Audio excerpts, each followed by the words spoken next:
los dispensacionalistas y los pactuales con relación a la definición del pueblo de Dios. O sea, ¿quién es el pueblo de Dios?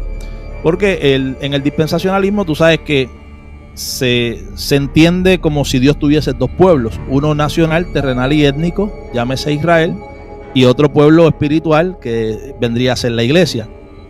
Y Dios desde el dispensacionalismo pues lo que hace es que ha trabajado en diferentes tiempos o economías, dispensaciones, mayormente con el pueblo nacional, terrenal y étnico, y ahora estamos en un periodo, una dispensación de gracia en la que está trabajando con la iglesia como otro pueblo o un pueblo espiritual.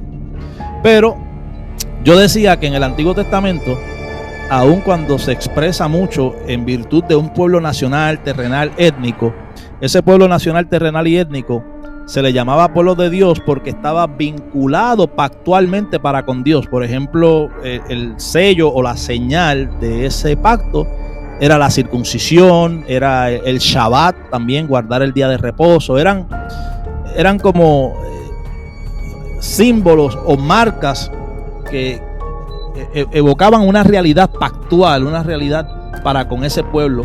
Y que en el Antiguo Testamento hubo personas extranjeras que vinieron a ser parte del pueblo, como Ruth, como Rahab, como la gran multitud que salió de Egipto.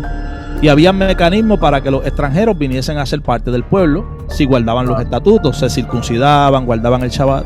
Y también habían ordenanzas de que si un natural del pueblo no guardaba los estatutos, entonces sería cortado del pueblo. Lo que a mí me da la impresión de que el pueblo de Dios o la pertenencia al verdadero pueblo de Dios era un asunto pactual, no tanto étnico, no tanto nacional, y que eso mismo se traduce en el Nuevo Testamento. Pero en el Nuevo Testamento la vinculación pactual es mediante la fe en el Hijo, que es Cristo. En el caso del pueblo de Dios, si nos vamos a cuando se remontan las narraciones, no cuando se ponen por escrito, sino cuando se remontan las narraciones yéndonos a la época patriarcal, el Dios Yahvé no era el Dios principal de Israel, para empezar ahí.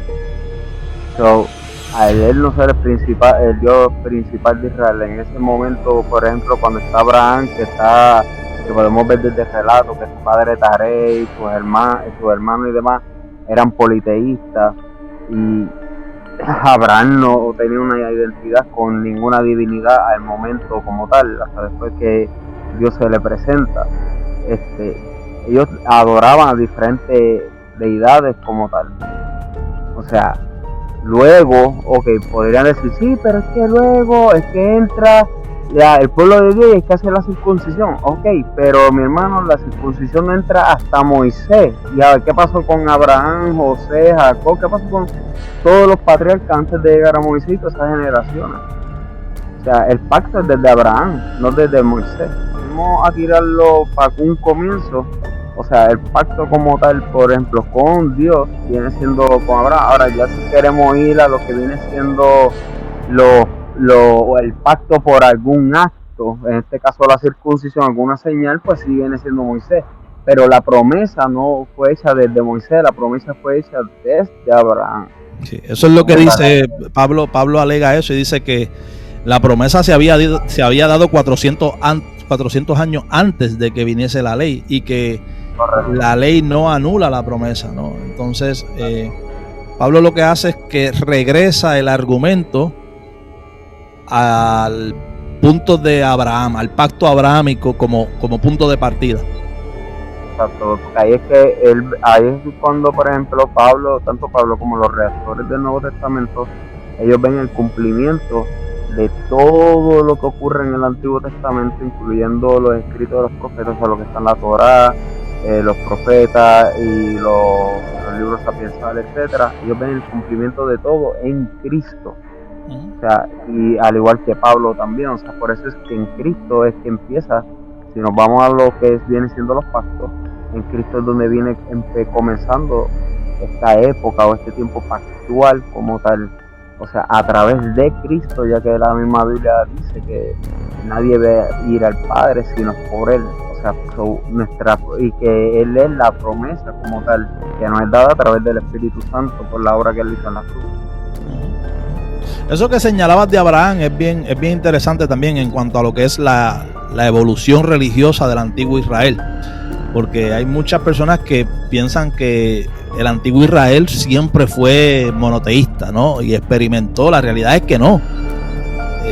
Abraham mismo venía de una tierra del área del Levante, donde lo que se vivía era... Yo veo esta evolución, Yaniel, yo no sé si tú la compartes, yo veo una evolución del politeísmo al enoteísmo, luego el monolatrismo, hasta que finalmente se consolida el monoteísmo estricto. Yo descartaría el politeísmo, no por la práctica, ojo, sino porque ellos no tenían esta alusión, o sea, como que esta idea de que esto es Dios, esto es Dios, esto es Dios, no, simplemente eran seres vivos, y como son seres vivos, un ejemplo, los árboles, las rocas, porque brotaban agua en el caso de las cascadas y demás, o sea, ellos lo veían como algún tipo de ser vivo. Las estrellas y los israelitas veían, o sea, cuando en la Biblia hablamos sobre el ejército de los cielos, son las estrellas, porque ellos veían una estrella que hoy está en una posición, mañana miran para el otro lado, esa estrella está en otro lado, pues ellos lo ven como actividades de las divinidades. Creían que estaban vivos, que eran vivos, que eran entidades vivas. Ellos eran entidades como tal divinas en sí. Entonces cuando vemos los árboles cómo se mueven a través del viento, cómo el árbol da fruto, así como una mujer da vida a un hijo, y de ese fruto tú te puedes alimentar y demás, todo eso, o sea, ellos lo veían todo como algo vivo, pero no está en la mente de ellos el politeísmo como tal. Ahora, el enoteísmo, el monoteísmo estricto como tal, eso no viene hasta después de como quien dice, que se empieza a poner por escrito ya el Nuevo Testamento en sí, pero en el Antiguo Testamento no existe el monoteísmo estricto como tal. Ya en el Antiguo Testamento. Yo veo que es bien interesante porque tú mencionas a Abraham como punto de partida, y cuando vamos al asunto étnico, Abraham no era judío, Isaac no era judío, Jacob no era judío, ¿entiendes? A Jacob es al que se le cambia el nombre a Israel, y de Jacob entonces vienen las 12 tribus. Una de las tribus es la tribu de Judá, aunque pues ya conocemos de lo que sucede con los reinos, ¿no? La división de las tribus, el reino del norte y el reino del sur. Y Benjamín y José y Judá, perdóname, solamente las otras estaban en el norte. Y no vemos una constitución nacional, por así decirlo, hasta el Sinaí. O sea, en sentido nacional, porque hasta ese punto yo lo veo como, por ejemplo, Jacob y las tribus de Jacob todavía es un asunto familiar. Y crecen mucho y se hacen un pueblo numeroso en Egipto y salen de Egipto, pero todavía no gozan de una constitución nacional, que ahí es donde entra el tema de la ley, los mandamientos, los estatutos, muchos pormenores, ¿no? Cuando tú lees el libro de Levítico, por ejemplo, porque se están organizando y estructurando desde una perspectiva nacionalista, ¿no? Correcto. Y lo que viven como nación es una teocracia. Sí, es que esa era la mentalidad de ellos en todo momento, la teocracia. Incluso las leyes vienen como tal por su cosmovisión teocrática. Porque tuvieron lo que fue un monoteísmo estricto. Ellos sí lo que conocieron era el monolatrismo y el enoteísmo. O sea, en el caso del enoteísmo, ellos aceptaban la existencia de diversas divinidades, solamente que ellos les rendían culto a una sola divinidad. Y eso lo vemos en todo el Antiguo y Nuevo Testamento de igual forma. Entonces, ¿qué pasa? Ellos le rinden culto a una sola divinidad. Ok, es como que yo le rindo culto a Dios, pero creo, no sé, en Ashera, en Astarte, en Baal. Es como que en mi convicción, ok, yo sé que ellos viven, yo sé que ellos son reales, se están matando allí cada rato en el cielo, según el Enuma, según los relatos mitológicos de la época. Pero mi deidad, la mía, o sea, el Dios de Israel, en este caso sería el Dios de Yaniel, el Yahvé. Sí. Ellos, y de hecho, algunos de ellos se desviaban, por eso los profetas reclamaban como que, o sea, estaba esta preocupación y esta competencia, por así decirlo, de que, mira, no se vayan detrás de los dioses de aquellos pueblos, quédense acá con este Dios, ¿no? Porque como tú dices, el pueblo se había comprometido en una teocracia con un Dios en particular, pero ellos entendían que habían otros dioses, aunque ellos no les rendían culto a esos dioses. Mira, un ejemplo de lo que tú estabas hablando ahorita, del vaivén de los israelitas hacia los dioses, lo podemos ver en el libro de los jueces. Tuve un líder, o sea, un juez, ellos retornaban al culto a Yahvé. Moría ese juez, volvían al culto de Baal, subía ese juez.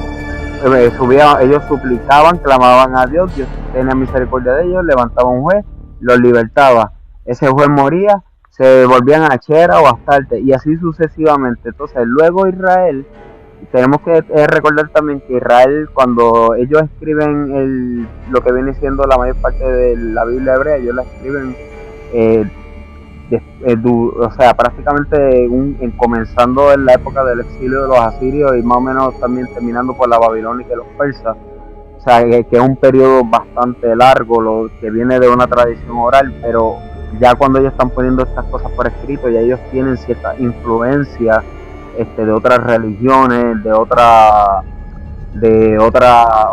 cosmovisiones, que por eso es que a veces vemos ciertas comparativas que las personas hacen con otras religiones, con otras religiones que existen de la época, como el Génesis, con la epopeya del Gilgamesh, porque el Génesis pues se escribe aproximadamente, como se pone por escrito ya a un aproximado entre el siglo VI y el siglo IV antes de Cristo. El zoroastrismo, creo que el zoroastrismo, hay muchos elementos del zoroastrismo que el pueblo adoptó en ese cautiverio, porque luego es evidente que los conceptos